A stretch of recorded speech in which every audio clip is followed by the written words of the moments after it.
శ్రీమహాగణాధిపతయే నమః. ఓం గురుభ్యో నమః. ఓం శ్రీమాత్రే నమః. పరమేశ్వర స్వరూపమైనటువంటి జ్యోతిష, వాస్తు మరియు ఇతర అనేకమైనటువంటి శాస్త్రములను మనకు అందించినటువంటి మహర్షులకి నమస్కారం. హయగ్రీవ హయగ్రీవ హయగ్రీవేతియో వదేత్ తస్య నిస్సరతే వాణి జహ్నుకన్యా ప్రవాహవత్. అరుణాం కరుణాతరంగితాక్షీం ధృతపాశాంకుశపుష్పబాణచాపాం అనిమాదిభిరావృతాం మయూకైః అహమిత్యేవ విభావయే భవానీం. శ్రీమాత్రే నమః.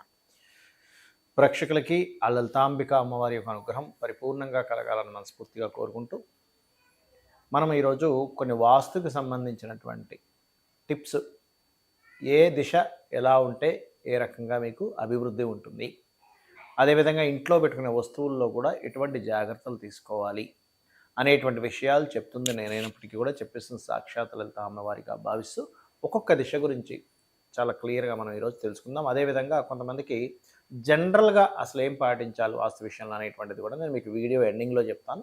వీడియో ఎండింగ్ వరకు చూడండి. కొంతమంది ఇళ్లల్లో అందరూ మంచి వాళ్ళే, కానీ ఒకరికొకరికి పడదు. కారణం ఏమిటి? శాస్త్రంలో దీనికి ఏమని చెప్పారు? దీనికి వాస్తుశాస్త్రంలో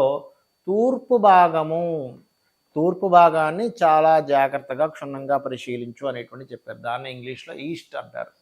అంటే తూర్పు భాగంలో కనుక మీరు ఎక్కువ బరువులు పెట్టేశారు, లేనట్లయితే బాగా తగ్గిపోయినట్టుగా ఇలా అయింది, లేదా అంటే ఇల్లు కట్టుకున్నప్పుడు తూర్పు తగ్గించేశారు, పడమర పెంచేశారు, అప్పుడు ఏమైపోయింది? ఇంట్లో సఖ్యత అనేటువంటిది ఉండదు. లేదా తూర్పు భాగంలో చేయకూడనటువంటి కొన్ని యాక్టివిటీస్ జరుగుతున్నాయి, అంటే అట్లాగా ఇందాక నేను చెప్పినట్టుగానే అక్కడ ఏదైనా వంటకాలు వండుకోవడం కానీ ఇట్లాంటివి ఏమైనా జరుగుతున్నాయి, అది కూడా డిఫెక్టే, అది కూడా ఇబ్బంది ఇచ్చేటువంటి అంశమే, మీరు అర్థం చేసుకోవాలి. అలాగే మరొక విషయం ఏంటంటే ఇక్కడ మీరు గుర్తుపెట్టుకోండి, ఈ యొక్క వాస్తుపరంగా మనము ఒక్కొక్కసారి ఏం చేస్తుంటామంటే తెలియకుండా ఎన్ని డిగ్రీస్ తిరిగింది అనేటువంటిది చూసుకోకుండా మనం స్టవ్ ఎక్కడ పడితే అక్కడ, వంట ఎక్కడ పడితే అక్కడ వండుకోవడము, లేనట్లయితే ఏ యాక్టివిటీ ఎక్కడ చేస్తున్నామని తెలుసుకోకుండా చేస్తూ ఉంటాం. తూర్పు భాగాన్ని ఎవరు రూల్ చేస్తుంటారు అంటే దేవతా స్వరూపాల పరంగా 2 దేవతలు, 5 దేవతలు ప్రతిదాన్ని రూల్ చేస్తున్నప్పటికీ ముఖ్యంగా మనం సూర్య భగవానుని మనం తీసుకుంటాం. తూర్పుకి అధిపతి సూర్య భగవానుడు. ఈశాన్యానికి ఎలా అయితే గురుకేతువులో తూర్పుకి సూర్యుడు, ఇంద్రుడు అధిపతులు అవుతారు. అది దేవతలు, అధిష్టాన దేవతలు, దిగ్దేవతలు ఇట్లా అవుతూ ఉంటారు. అయితే ఇక్కడ మీరు అర్థం చేసుకోవాల్సిన విషయం ఏంటంటే సూర్య భగవానుడు అంటే గ్రహాలకి రాజు. ఎక్కడైతే తూర్పు భాగంలో సూర్యుడు ఉన్నటువంటి ప్రదేశం ఎఫెక్ట్ పడిందో బీటలు బాయడం. ఇంట్లో చూడండి, తూర్పు కొంతమందికి ఏమైపోతుందంటే బీటలు వచ్చేస్తాయి గోడ. అదేవిధంగా తూర్పుకి వెయ్యకూడని రంగులు వేస్తారు, అంటే రెడ్ కలరు, పింక్ కలర్ వేయకూడదు. అలాగే ఇట్లాగా తెలియకుండా చేసేటువంటివి కొన్ని ఉంటాయి. అలా చేసినప్పుడు ఏమైపోతుందంటే తూర్పు అనేటువంటిది మీకు ఫలితం సరిగ్గా ఇవ్వదు, గుర్తుపెట్టుకోండి. అంటే ఎక్కువ బరువులు పెట్టేసాం తూర్పులో, వెస్ట్లో ఉండాలి బరువులు, కానీ తూర్పులో ఎక్కువ బరువులు పెట్టేసాం, అక్కడంతా బేట్లుగా వచ్చేసింది. వేయకూడని కలర్స్ వేసాము, వేయకూడని కర్టన్స్ వేసాము. మనం కలర్ అంటే ఎంతసేపు గోడకే చూసుకుంటాం, కానీ కర్టన్ కూడా దాని ఎఫెక్ట్ ఇస్తుంది.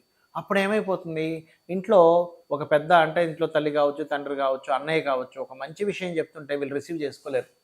నీకేం అర్థం కాదు, నీ నీ నీ కాలంలో ఉండేటువంటి మనుషులతో నువ్వు పోల్చుకుంటున్నావు, ఇప్పుడంతా చాలా ఫాస్ట్ అయిపోయింది, నీకు అర్థం కావట్లేదని పిల్లలు తల్లిదండ్రుల్ని, అన్నయ్యల్ని, పెద్దవాళ్ళని, లేదా అమ్మమ్మలను, నానమ్మలను, తాతగారిని వ్యతిరేకిస్తూ ఉంటారు.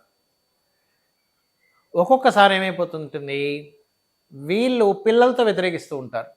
అంటే అట్లాగా పిల్లలు కరెక్ట్గా ఉన్నా కూడా తల్లిదండ్రులు వాళ్ళని వ్యతిరేకిస్తూ ఉంటారు. ఎందుకు?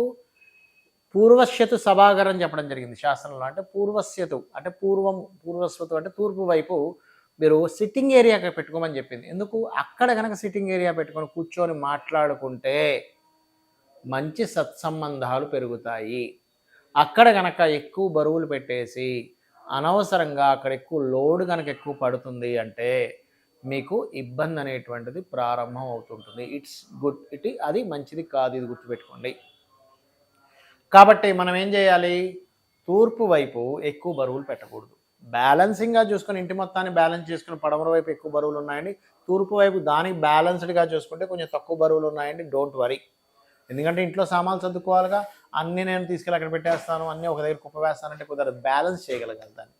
అలాగే లైట్ గ్రీన్ కలర్ కానీ లైట్ బ్లూ కలర్ కానీ ఉండవచ్చు.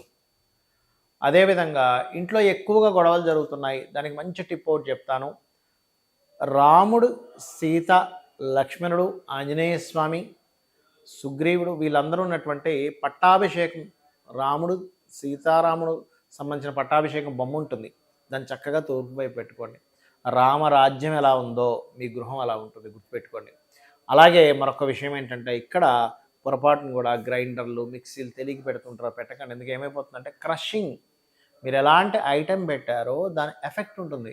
మీరు అనుకోవచ్చు ఏమండి దాని ఎఫెక్ట్ ఎందుకు ఉంటుంది, మీరు చూడండి ఒక మిక్సీ వేసి చూడండి, మీరు దాని పక్కన నిలబడండి, అబ్బా ఏమిటి సౌండ్ అనిపిస్తుంది, ఎందుకు, అది మామూలు సౌండే కదండి. కానీ అదే మీరు ఒక మంచి పాట పెట్టుకొని హాయిగా వింటారు మీరు, ఎందుకు, ఆ పాటలో మాధుర్యం మీరు ఆస్వాదిస్తున్నారు. ఈ సౌండ్లో ఒక రకమైనటువంటి దీన్ని మీరు మీరు అది సౌండ్ ఇది సౌండ్, కానీ అది వేరే సౌండ్ ఇది వేరే సౌండ్. అలాగే ఒక వస్తువు ఒక దగ్గర ఉన్నప్పుడు దాని ఎఫెక్ట్ని చూపిస్తుంది. ఒక వస్తువు ఒక ఎఫెక్ట్ అని ఇస్తుంది, గుర్తుపెట్టుకోండి. మీరు అనుకోవచ్చు ఏమండి అది ఉంటుందా, 100% పనిచేస్తుంది. వాస్తుశాస్త్రంలో విశ్వకర్మ ప్రకాశిక చెప్పినటువంటి విశ్వకర్మ ప్రకాశిక అనేటువంటి గ్రంథంలో మన విశ్వకర్మ చెప్పినటువంటి అంశాలు ఇవన్నీ కూడా. అలాగే కొంతమందికి ఈ తూర్పు భాగంలో మీరు ఏం చేయండి అంటే మొక్కలు పెట్టుకోవచ్చు. కొంతమందికి బాల్కనీస్ ఉంటాయి, చక్కగా అక్కడ బాల్కనీలో 4 కుర్చీలు వేసుకొని ఉదయాన్నే నిద్ర లేచిన తర్వాత మీ యొక్క పూజాది కార్యక్రమాలు అన్నీ అయిపోయిన తర్వాత భార్యాభర్తలు ఇద్దరు అక్కడ కూర్చొని కనుక మాట్లాడుకున్నట్లయితే ఇద్దరి మధ్య మంచి సత్సంబంధాలు పెరుగుతాయి. ఒకరికొకరు అర్థం చేసుకోగలుగుతారు. ఒక 10 నిమిషాలు 15 నిమిషాలు మాట్లాడుకున్నట్లయితే. సో ఇది మెయిన్గా మీరు పాటించాలి. ఇక్కడ కొన్ని జనరల్ విషయాలు ఉంటాయి, అందరికీ తెలియాల్సిన విషయాలు, కొన్ని జనరల్ విషయాలు చెప్తాను, గుర్తుపెట్టుకోండి. మనం ఏదైనా ఇంటికి వెళ్తున్నాము అంటే ఫస్ట్ మీరు చెక్ చేసుకోవాల్సింది పాయింట్ నెంబర్ 1, మీ పేరులో ఉండేటువంటి మొదటక్షరాన్ని, ఇంటి డైరెక్షన్ని వర్గు క్యాలిక్యులేషన్ చేయాలి. వర్గు నిర్ధారణ అంటారు దీన్ని. ఆ వర్గు రీత్యా అది రెంటల్ హౌస్ అయినా ఓన్ హౌస్ అయినా మీరు తీసుకునేట్టు, లేదా ఖాళీ స్థలం అయినా మీ పేరుకి వర్గు అంటే అన్ని డైరెక్షన్స్ మంచివే, all directions is good as మన వాస్తుపరంగా. కానీ మీకేది పనికి వస్తుంది, ఎలా అంటే చూడండి, ఇప్పుడు మనకి బట్టల షాప్కి వెళ్తాం, రకరకాల సైజెస్ ఉంటాయి, అన్నీ మంచి చొక్కాలే, అన్నీ మంచి ప్యాంట్లే, కానీ మీకు సరిపోయే ప్యాంటు, మీకు సరిపోయే చొక్కా వేసుకుంటారు, మీకు సరిపోయే చెప్పులు వేసుకుంటారు. అంతేగాని మీకు 8వ నెంబర్ అయితే 9వ నెంబరో 10వ నెంబరో వేసుకోం, ఎందుకు, అది మీకు సెట్ కాదు.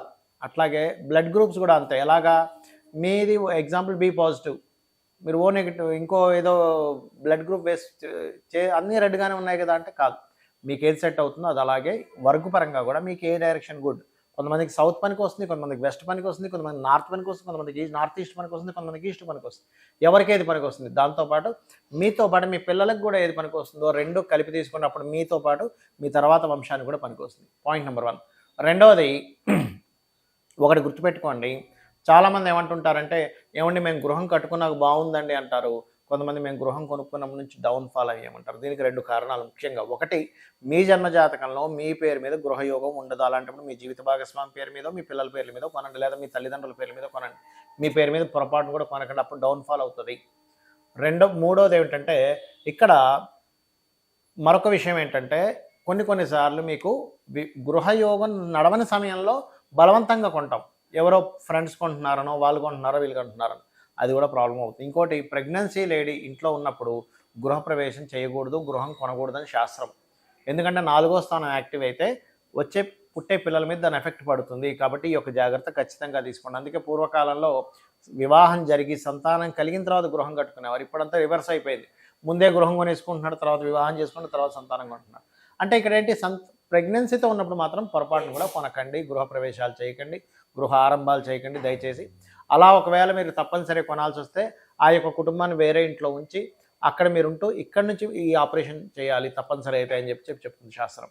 అలాగే మరొక విషయం ఏంటంటే, ఒకటి, మీరు స్థలం తీసుకునేటప్పుడు కూడా స్థలం తీసుకున్న తర్వాత మీకు వర్గురీత్యా ఏ గేట్ అయితే బాగుంటుందో ఆ గేట్ మీరు పెట్టుకోవాలి, గుర్తుపెట్టుకోండి, అంటే డైరెక్షన్ పరంగా. మరొకటి, చాలామందికి ఒక అపోహ ఉంది, ఇన్ని డిగ్రీలు తిరిగింది అన్ని డిగ్రీలు తిరిగింది ఏమైపోతుంది, ఏమీ అయిపోతుంది, గుర్తుపెట్టుకుని ఎన్ని డిగ్రీలు తిరిగినా ఆ డిగ్రీస్ వైజ్గా మీరు క్యాలిక్యులేట్ చేసుకొని పర్ఫెక్ట్గా మీకు ఏ ద్వారం పనికి వస్తుందో ఆ ద్వారం పరంగా మీరు కట్టుకోవచ్చు, అందులో ఎటువంటి భయపడాల్సిన అవసరం లేదు. ఇక్కడ మరొక విషయం ఏంటంటే, ఇక్కడ కొన్ని శాస్త్రంలో మీరు ఇల్లు కట్టుకునేటప్పుడు కొన్ని నియమ నిబంధనలు చెప్పబడ్డాయి. చాలామంది తెలియక ఏం చేస్తారంటే ఇల్లు కట్టుకోగానే అక్కడ కోడిని మేకని కోసేస్తారు, అది పూర్తిగా తప్పని చెప్పింది శాస్త్రం. ఎందుకంటే అక్కడ మీకు దేవతా కళలు కాకుండా రాక్షస కళలు మీకు ఏర్పడతాయి. అలా ఏర్పడినప్పుడు ఇంట్లో గొడవలు జరగడం, ఒకరి మీద ఒకరికి కోపాలు పెరగడం జరుగుతూ ఉంటుంది. కాబట్టి 1 వీక్ వరకు కూడా పొరపాటున కూడా ఆ ఇంట్లో నాన్ వెజిటేరియన్ ఉండకూడదు. ఇది గుర్తుపెట్టుకోండి. ఇది సొంత ఇంట్లో మనం ఏదైనా గృహప్రవేశం చేసినప్పుడు ఇది చాలా ముఖ్యమైనటువంటి అంశం. అక్కడ గోవుని తీసుకురావాలి, చాలా పెద్ద తతంగం ఉంది దానికి. గోవుని అక్కడ తీసుకురావడము, రకరకాల కార్యక్రమాలు చాలా ఉంటుంది, దిగ్బంధనాలు చాలా ఉంటాయి. అలాగే మరొక విషయం ఏంటంటే ఇక్కడ మరి కట్టిన గృహం అపార్ట్మెంట్స్ కొనుక్కుంటున్నాం అప్పుడు ఎలాగా అంటే ఒకటే గుర్తుపెట్టుకోండి. మీరు ఏ గృహం కొనుక్కున్నా మీరు ఒకటే మీ పేరులో వర్గు సెట్ అయిందా ఇంట్లో, ముఖ్యంగా ఈ బాత్రూమ్స్, లెట్రిన్స్ కట్టుకునేటువంటి విషయంలో తప్పుగా ఎక్కడైనా పెట్టుకుంటున్నామా దాన్ని మీరేమీ కూల్చేయాల్సిన అవసరం ఉండదు. చిన్న చిన్న రెమెడీస్తో దాన్ని సెట్ చేసుకోవచ్చు. అదేవిధంగా ఇంట్లో కలర్స్ మీద కూడా దీని ప్రభావం ఉంటుంది. ఇంట్లో చేసే యాక్టివిటీస్ మీద కూడా దీని ప్రభావం ఉంటుంది. ఏ వస్తువు ఎక్కడ పెట్టాలనే దాని మీద కూడా ప్రభావం ఉంటుంది. ఎలా అంటే ఇప్పుడు చూడండి, ఇయర్ ఫోన్ ఉంది. ఇయర్ ఫోన్ చెవిలో పెట్టుకుంటే వినిపిస్తుంది కానీ జేబులో పెట్టుకుంటే వినపడదు. ఎందుకు? ఈ ఇయర్ ఫోన్కి ఏదైతే సౌండ్ని ప్రొడ్యూస్ చేసేటువంటి శక్తి ఉందో చెవుకు రిసీవింగ్ పవర్ ఉంది. అంటే ఇయర్ ఫోన్ చెవుకు పెట్టుకుంటే వినిపిస్తుంది కానీ జేబులో పెట్టుకుంటానో ప్యాంట్ జేబులో పెట్టుకుంటానో మనకు వినబడదు. అలాగే మనం ఒక వస్తువు దానికంటే ఒక శక్తి ఉంటుంది, దానికంటే ఒక ఎనర్జీ ఉంటుంది. దాన్ని మనం ఎక్కడైతే పెడతామో అక్కడ దాని ఎనర్జీని ఫామ్ చేసినప్పుడు ఇంట్లో ఆ యొక్క శక్తి ఉత్పన్నం అవుతుంది. అది మీరు నెగిటివ్గా ఫామ్ చేస్తున్నారా, పాజిటివ్గా ఫామ్ చేస్తున్నారా అనే దాని మీద, మీరు వేసే కలర్స్, మీరు పెట్టేటువంటి వస్తువుల మీద ఆధారపడి ఉంటుంది. ఇది గుర్తుపెట్టుకోండి. అలాగే ఇంకొక విషయం ఏంటంటే చాలామంది తెలియక 2-3 గృహాలు ఉంటాయి, అది ఎవరికి రెంట్కి ఇవ్వరు, అలా వదిలేస్తూ ఉంటారు. అలాంటప్పుడు కూడా అది కూడా దోషం. మీరు ఉంటే మీరు ఉండండి, లేకపోతే రెంట్కి ఇవ్వండి. కానీ అమ్మో నాకు ఆ ఇల్లు అంటే చాలా ఇష్టం అండి, ఎవరికి రెంట్కి ఇవ్వనండి, నా ఇంట్లో దీపం పెట్టకుండా ధూపం వేయకుండా ఉంటారు, అది చాలా పెద్ద దోషం. ఆ ఇంటికి ఒక దేవత ఉంటుంది, వాస్తు పురుషుడు ఉంటారు, సకల దేవతలు ఉంటారు. మీరు ఆ గృహం నిర్మాణం ప్రారంభించినప్పటి నుంచి ఆ దేవత ఎనర్జీ ఫామ్ అవ్వడం స్టార్ట్ అవుతుంది. ఇది గుర్తుపెట్టుకోండి. అలాగే మరొక్క విషయం ఏంటంటే ఇక్కడ గుర్తుపెట్టుకోవాల్సిన అంశము, బాగా గుర్తుపెట్టుకోండి. ఇక్కడ మీరు ఇంటి యొక్క విషయంలో కొన్నిసార్లు ఏమవుతుంటుందంటే ఊరుకు వెళ్ళినప్పుడు కూడా ఇంట్లో మనం దీపం పెట్టము, లేదా ఒక్కొక్కసారి శివలింగాలు అలాగే వదిలేసి వెళ్ళిపోతుంటారు. శివలింగం ఉంటుంది, దాన్ని నీళ్ళల్లో పెట్టి వెళ్ళాలి. ఒకవేళ ఇంట్లో మేరు ఉంది, పూర్తిగా కుంకుమలో పెట్టి వెళ్ళాలి. ఇది గుర్తుపెట్టుకోండి. ముఖ్యంగా ఇట్లాంటివి చాలా ముఖ్యమైనటువంటి అంశాలు. అందుకే చూడండి, మనం ఏదైనా ఊరికి వెళ్ళి ఒక వారం రోజుల్లో వెళ్ళి వచ్చినప్పుడు ఇంట్లో ఏదో సంథింగ్ నెగిటివ్ ఎనర్జీ ఉన్నట్టు ఉంటుంది. మనం తుడిచి చక్కగా క్లీన్ చేసుకొని మళ్ళీ దీపం పెట్టేదాకా పాజిటివ్ ఎనర్జీ రాదు. అంటే ఏమిటి, ఎక్కడైనా మనం ఏదైనా కొన్ని రోజులు వదిలేస్తే అక్కడ ప్రేత సంబంధించినటువంటి ఎనర్జీస్ వస్తుంటాయి. ఇది చాలా ముఖ్యమైనటువంటి అంశం. మన కంటికి కనబడినంత మాత్రాన నెగిటివ్ ఎనర్జీ లేదని కాదు. నెగిటివ్ ఎనర్జీ రకరకాల రూపంలో ఉంటుంది. పాజిటివ్ ఎనర్జీ భగవత్ స్వరూపం రూపంలో ఎలా ఉంటుందో నెగిటివ్ ఎనర్జీ కూడా ఉంటుంది. దాని మీద మనం అర్థం చేసుకోవాలి. ఈ రకంగా మీరు వాస్తు అంటే ఏదో కూలగొట్టేసేయాలి, విరగ్గొట్టేసేయాలి అనేటువంటి కాన్సెప్ట్లో కాకుండా చాలా చక్కగా అంటే వస్తువులను ఎక్కడెక్కడ పెట్టుకోవాలి, కలర్స్ ఏం వేసుకోవాలి, ఇంట్లో ఎలా వెళ్తురు రావాలి గుర్తుపెట్టుకోండి. ఇంకొక ఆఖరి విషయం ఒకటి చెప్పి నేను మీకు ముగిస్తాను. నైరుతి గది ఎప్పుడూ కూడా ఎక్కువ వెళ్తురుండేలా చూసుకోకండి. నైరుతి గది చాలా తక్కువగా ఉండాలి. ఈశాన్యము, ఉత్తరము, ఆగ్నేయము ఇవన్నీ కూడా ఎక్కువ వెళ్తురుండాలి. నైరుతి గదిలో ఒకప్పుడు మనకి పూర్వం నైరుతికి ఒక చీకటి గది కట్టేవారు. ఎందుకంటే నైరుతి ఎంత చీకటి గదిగా ఉంటే అంత ఎనర్జీ బాగుంటుంది. ఇప్పుడు చిన్న ఎగ్జాంపుల్ చెప్తాను చూడండి. ఇప్పుడు మన బాడీ ఉంది, మన బాడీలో ఎక్కువ లైటింగ్ కళ్ళకి చూడం. ఎందుకు? ఎక్కువ లైటింగ్ కళ్ళకి పెడితే కళ్ళు ఎఫెక్ట్ అవుతాయండి అంటాం. ఏమైందండి అంటే కాదు, ఎందుకు? ఈ కళ్ళు సెన్సిటివ్. అట్లాగే అక్కడ పితృదేవతా స్వరూపాలు ఉంటాయి నైరుతిలో, అక్కడ ఎక్కువ వెళ్తురు ఉండకూడదు. ఈశాన్యంలో దేవతా స్వరూపాలు ఉంటాయి, జ్ఞానాన్ని ఇచ్చేటువంటిది, అక్కడ ఎక్కువ వెళ్తురు ఉండాలి. సో ఇది వాస్తుశాస్త్రంలో చాలా స్పష్టంగా క్షుణ్ణంగా చెప్పినటువంటి అంశాలు. ఇవి పాటించి మీ యొక్క జీవితాన్ని ఆనందమయం చేసుకుంటారని, ఆ యొక్క అమ్మవారి యొక్క అనుగ్రహాన్ని మీరు పరిపూర్ణంగా పొందాలని, పొందుతారని మనస్ఫూర్తిగా కోరుకుంటూ శ్రీమాత్రే నమః.